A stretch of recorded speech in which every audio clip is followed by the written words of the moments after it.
Update news. Moser येथे राष्ट्रीय खाद्यतेल अभियानाअंतर्गत शेतकरी मार्गदर्शन। नेर तालुक्यातील मोझर येथे राष्ट्रीय खाद्यतेल अभियानाअंतर्गत शेतकरी प्रशिक्षण घेण्यात आले। तेलबिया पिकासाठी क्षेत्र उत्पादकता वाढवणे हे योजनेचे उद्दिष्ट असून यामध्ये नवीन वाणाचा प्रचार व प्रसार, शेतकरी गटांची निर्मिती करणे तसेच सोयाबीन, भुईमूग, जवस, तीळ या पिकांखालील क्षेत्र वाढवणे हा आहे। राष्ट्रीय खाद्यतेल अभियान योजनेअंतर्गत कृषी मित्र शेतकरी गटाची निवड झाली असून गटाचे सचिव गणेश ढोले यांच्या शेतात प्रशिक्षण आयोजित केले आहे। कार्यक्रमास प्रमुख मार्गदर्शक तालुका कृषी अधिकारी प्रतीक्षा नवले यांनी तेलबिया बियाण्यांची निवड व पिकाची व्यवस्थापन याबाबत मार्गदर्शन केले। नेर आणि कृषी विभागातील विविध योजना व शेतकरी गटांची निर्मितीबाबत त्यांनी मार्गदर्शन केले।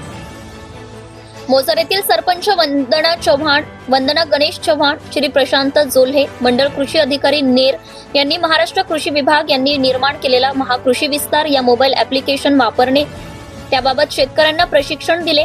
शेतकरी कृषी मित्र शेतकरी गटाचे अध्यक्ष राम साखरकर, सचिव गणेश ढोले, उपाध्यक्ष रवींद्र निकम तसेच सदस्य विजय राणे, श्याम खांदेल, भावना खानदेश, भूपेंद्र निकुरे, मधुकर निकुरे, संदीप तांबळे, माधुरी वंजारी, उषा वंजारी, अनुराधा निकम, विशाल मोठे, वैभव सोनुकले, प्रशांत वंजारी, भीमक निकुरे, कृषी विभागातील कर्मचारी, तालुका कृषी अधिकारी कुमारी Pratiksha Navale madam, Suraj Ingole sir, Prashant Jolhe sir, Jyotika Patre madam, Neha Wankhade madam, Poonam Dhomane madam, Dheeraj Dhanaskar sir, Sameer Bherane sir, Lakshmi Chavan madam, Jayashree Injhalkar madam, Deepak Ingole sir उपस्थित होते। प्रतिनिधी निलेश वंजारी। गट तयार करून त्याचा 7/12 आधार कार्ड आणि अर्ज हे सगळं आमच्या 25 जणांना मिळून ऑफिसमध्ये दिलं तर आमच्या इकडे एक आत्मा नावाची एजन्सी आहे ती तुमचा शेतकऱ्यांचा गट तयार करून देते।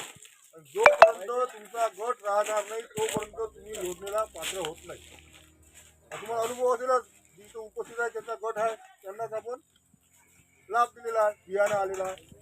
आता याचं कसं आहे, जसे जसे दिवस वाढत जाईल तुम्ही असे कार्यक्रम किंवा गट सक्रिय राहिला तर याचा पुढचे सुद्धा लाभ तुम्हाला देण्यात येईल। नाही तर मग गट आहे वा बंद आहे असं नका करू। हे आमचे प्रोग्राम राहते। आता आज आपण 100 लोकांचं नियोजन केलं पण 100 लोक उपस्थित नाही राहू शकले, काही येईल पण नंतर। आता आपल्या सगळ्याकडे फोन आहे, स्मार्टफोन आहे, त्याच्यातून एक आपल्याला एक महाकृषी विस्तार म्हणून ॲप आहे, ते आपल्याला थोडं डाउनलोड करायचं आहे। त्यातली म्हणजे कसं जे शासनाची योजना आहे तो त्यात तुम्हाला माहीत पडते। एखाद्या पिकाची तुम्हाला किंमत बाजारभाव माहीत करून घ्यायची असेल, कुठल्याही बाजारपेठले समजा महाराष्ट्रातली कुठली बाजारपेठ घ्या आणि कुठलंही पीक घ्या, त्याचा भाव तुम्हाला परफेक्ट भाव त्यात देते तुम्हाला। त्याच्यानंतर एखाद्या पिका आहे, तुरी पिकावर कोणती अळी आहे ते नियोजन कसं करायचं, नेमकी अळी कोणती आहे ते ओळख आपल्याला, समजा मित्रकिडी आहे, चित्रकिडी आहे, हे सर्व याची माहिती तुम्हाला त्या ॲपमध्ये भेटते। म्हणजे पिकाबद्दलची इतंभूत माहिती जी आहे तुम्हाला आमच्यापर्यंत यायचं काम नाही। तुम्हाला शेतात गेले तुम्हाला अळी दिसली तर तुम्ही त्या ॲपमध्ये तुम्ही पाहू शकता नेमकी अळी कोणती आहे आणि याचं नियंत्रण, याचा कालावधी किती आहे, हे नुकसान कोणतं करते हे तुम्हाला त्यातनी माहीत पडते। त्यानंतर नियंत्रण कसं करायला पाहिजे आपण याची सुद्धा तुम्ही माहिती त्यातनी विचारू शकता। जसे तुम्ही आमच्यासोबत बोलता तर तेव्हा तुम्हाला प्रश्न विचारता येत तुम्हाला त्या ॲपमध्ये।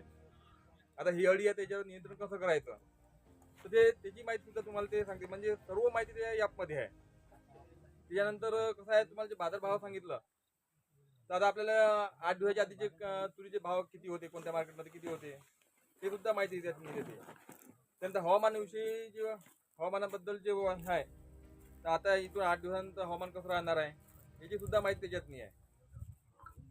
तुम्ही शेतीबद्दलची कुठली सुद्धा माहिती त्याला विचारा, त्याची माहिती तुम्हाला त्या ॲपमध्ये। ॲप डाउनलोड करण्यासाठी काही विषयच नाही, तुम्हाला फक्त त्यातनी काय तुमचा मोबाईल।